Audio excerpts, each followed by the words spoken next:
Beloved in the Seventh Adventist Church, beloved in the Seventh Adventist Church, this very urgent message, a very urgent message called the slaughter of Ezekiel chapter 8:16 and 9:1-6, part 3, and the sins of the Seventh Adventist Church.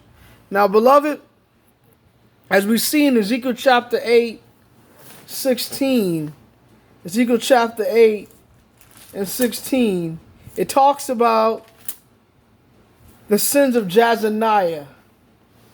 The sins of Jazaniah. Now, Ezekiel comes right after Jeremiah in the Old Testament and right before Daniel. Ezekiel 8:16, it says, and he brought me into the inner court of the Lord's house, and behold, at the door of the temple of the Lord, between the porch and the altar, were about 25 men with their backs toward the temple of the Lord and their faces toward the east. And they worshipped the sun toward the east. Then he said unto me, hast thou seen this, O son of man? Is it a light thing to the house of Judah that they commit the abominations which they commit here? For they have filled the land with violence, and have returned to provoke me to anger, and lo, they put the branch of their nose. Therefore will I also deal in fury. Mine eyes shall not spare, neither will I have pity. And though they cry in mine ears with a loud voice, yet will I not hear them. So the sins of Jazaniah was sun worship. He worshipped the sun. He was a Jew, a modern-day Seventh-day Adventist, who kept the Sabbath in his day, but to begin to worship the sun. He was a sun worshiper. Would you say that he worshipped on Sunday, the first day of the week? Would you say that he worshipped on pagan holidays like Christmas, Easter, Halloween, and other holidays like that, and had Christmas trees? They were pagan. Now, beloved in the Adventist Church, would you say that he followed after the way of the heathen and ordained female priestesses to preside over worship and has set up the laws of the people? That's what the Southern Church is doing now. That's what people like Pastor Benjamin Jones is doing here in South Central, commissioning female pastors in South Central, the last camp meeting. That's what they're doing over here in the South Central Conference, allowing Sunday Surge to run rampant at First Seventh Adventist Church under Pastor W. Snell in the great South Central Conference with Pastor Benjamin Jones, the president of South Central. That's what they're doing. Sunday worship, Sunday sacredness, women's ordination, ecumenicalism, new theology, celebration of star worship. All these things are letting us know that they're worshiping toward the east, with their backs toward the east, worshiping the sun. Look right here. He cut also mine ear with a loud voice, saying, cause them that have charge over the city, draw near, even every man with a strong weapon in his hand. And behold, 6 men came from the way of the higher gate, which lied toward the north, and every man with a slaughter weapon in his hand. And one man among them was clothed with linen, with the writer's inkhorn by his side. And they went in and stood beside the brazen altar, and the glory of the Lord was upon them. Verse 3, upon the cherub, whereupon he was to the man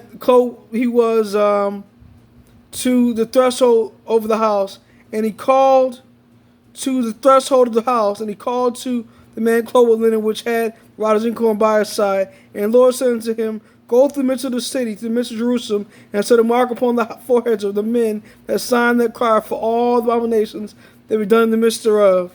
And the others he said in my ear, verse 5, go ye after them through the city, and this is verse 5, smite, and let not your eyes spare, neither have ye pity. Sadly, old and young, both maids and children, and women, but come not near any man for whom was the mark, and begin in my sanctuary. And they began the ancient men which were before the house.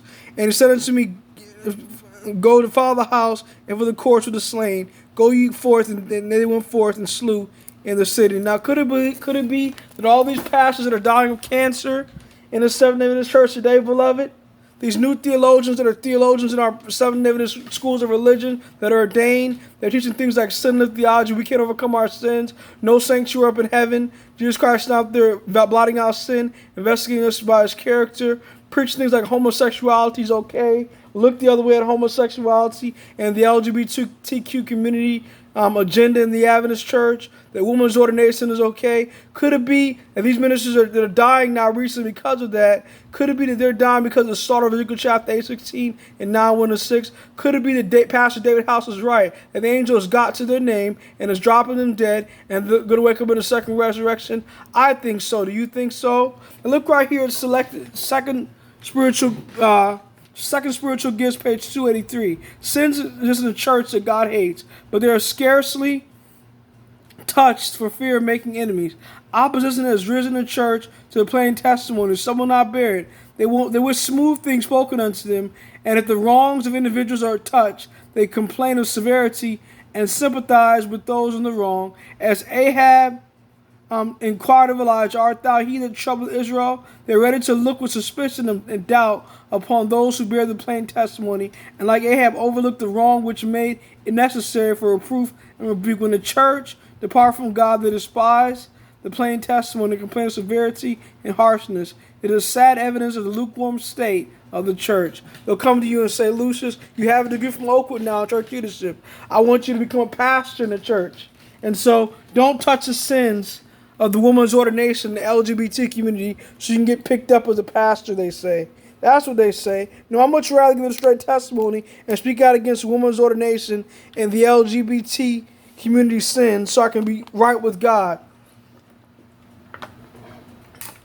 Because being right with God is more important than being right with man, beloved, in the Adventist church. Pleasing God is more important than pleasing man. Preaching against fornication, the adultery, the shacking up in the ministry, the new theology, ecumenicalism is more important. This is the starter of Ezekiel 89. This is why the ministers dropped dead. They dropped dead because of these sins. This is why Sister White says in testimonies on sexual behavior, adultery, and divorce that the remnant church, the Southern church, has become a sister of Babylon. She says in testimonies to ministering gospel workers that the church, the Southern church, will never become a daughter of Babylon, because we speak against Sunday sacredness and immortality of the soul. But we're definitely a sister of Babylon because we accept sexual sin in the church, beloved, in the Adventist church. Now look right here at Review and Herald.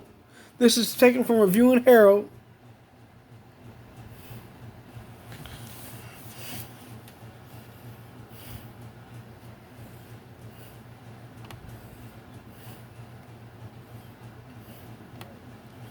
Review and Herald. March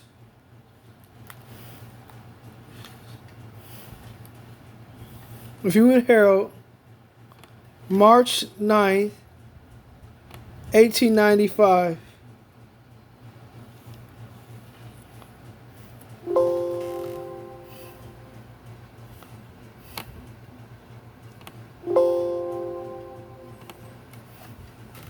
She says that who are standing in the counsel of God? Is it those who are standing in the counsel of God? Is it those who put a covering over sin? She says those who give a straight testimony are the ones who are represented with the men as the men with the starting weapons in their hands. So the men that have the starting weapons in their hands, they're actually literal men, not literal angels. So the men with the starting weapons in their hand, beloved, in the Adventist church, they give a straight testimony. They're literal men, not literal angels, and they're the ones who are sighing and crying against the abomination. So God actually puts to death all those by the angel who are supporting things like homosexuality and women's ordination within the church. There are theologians and pastors that are ordained in the church, and then 144,000 come to play that have a consecrated ministry in these last days that give the straight testimony to Laodicea.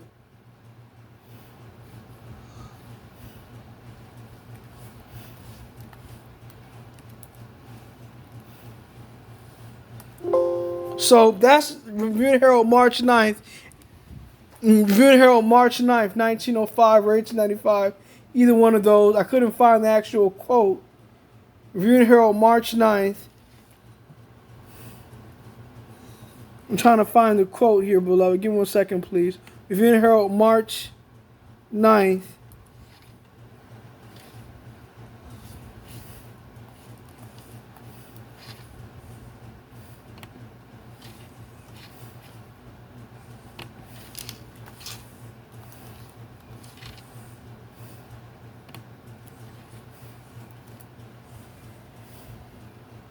I couldn't find the quote, beloved, but that's the quote about who are standing in the counsel of God. Now, beloved in the Adventist Church, the starting weapons hit those who want to stand sin, who want to endorse sin, who want to keep sin and justify, like the celebration of Star Wars, the dancing, the jewelry, all these apostasies that want to endorse these sins. These are men that will be slaughtered by the slaughter of Ezekiel chapter 89 by the angels. So Pastor David House was right.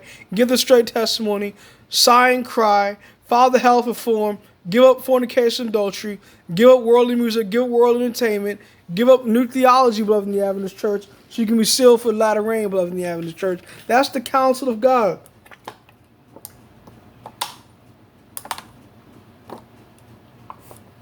That's the counsel that God has given us. Like Elijah said, how long halt ye between two opinions? If God be God, serve him. If Baal be God, serve Baal. So when you worship on Sunday Surge and woman's ordination and new theology, you're worshiping Baal. When you keep the Sabbath holy and you don't practice, you don't practice the worship that was done in the northern tribes of Israel by Jeroboam, or calf worship, so which brings in woman's ordination. That means you're ready for the seal of God. You're ready for the latter rain. Now, Sister Wyatt says that in the shaking time, these practices will be brought into the church to test God's people, to see who amongst God's people are sincere and are able to see the latter rain and give it a loud cry. Beloved, if you do not overcome these apostasies that are coming into the church, like what Wesley Knight is doing, and what Snell is doing, what Bird is doing, and what Pastor Benjamin Jones is doing, you will not receive the seal of God. You will receive the mark of the beast. You will be lost, beloved in the Adventist Church. Now is not the time to compromise. Now is time to give the straight testimony. The straight testimony, early writing says, causes a shaking amongst God's people. And it separates God's people, the wheat from the tares.